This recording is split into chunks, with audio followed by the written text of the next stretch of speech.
अपने यहाँ की कहानियां है कि मेवाड़ में मेवाड़ पर्वतीय प्रदेश है, पहाड़ों में जंगली सुअर रहते।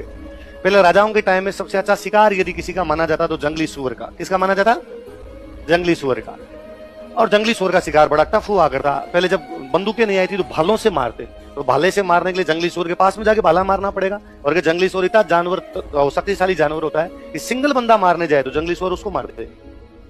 और इतना वो ताकतवर होता है कि उसके आगे वो एक दांत निकला हुआ होता है, तो घोड़े के यदि नीचे लगाए, वो अपने पेट के नीचे लगाए घोड़े को फेंक दे ऊपर से।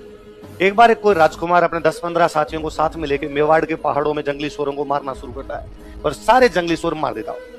दिल्ली जाता है, वहां से कभी 2 शिकार कभी 3 शिकार, फाइनली एक जोड़ा नर और मादा सुअर, और सुअर की जो मादा है वो बचते हैं, बाकी सबको मार दिया।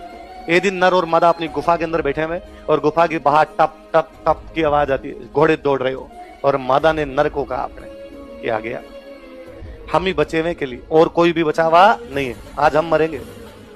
एक काम करते हैं, इस गुफा का पीछे वाला दरवाजा खेतों की तरफ खुलता है, भाग जाते हैं, फसल में छुप जाते हैं, वरना गुफा के अंदर वो देख लेंगे आकर, अपने को बाहर निकाल, गुफा को तोड़ के बाहर निकाल के मार देंगे अपने को।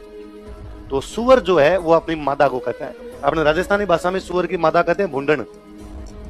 क्या कहते हैं? तो सुअर उस भुंडन को कहता है कि मगरो छोड़ू हूं नहीं, भुंडन मत बिलमाए।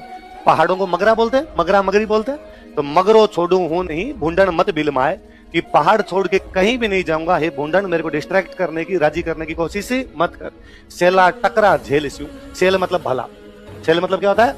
सेला टकरा झेल स्यू, मैं भालों की टकरें झेल लूंगा, भाजियां वंश ल जाए, यदि भाग गया तो मेरा वंश लज्जित हो जाएगा कि मेवाड़ का सुअर होकर भाग गया था। कवि ने एक पशु के अंदर भी वीरता भरी है, एक तिनके के अंदर भी वीरता भरी है। तो मेवाड़ का कण कण राष्ट्रवाद से आप्लावित हो रहा था। ये भावना यदि मेवाड़ के अंदर आई थी तो किसके बाद में आई थी? प्रताप के बाद में। ये भावना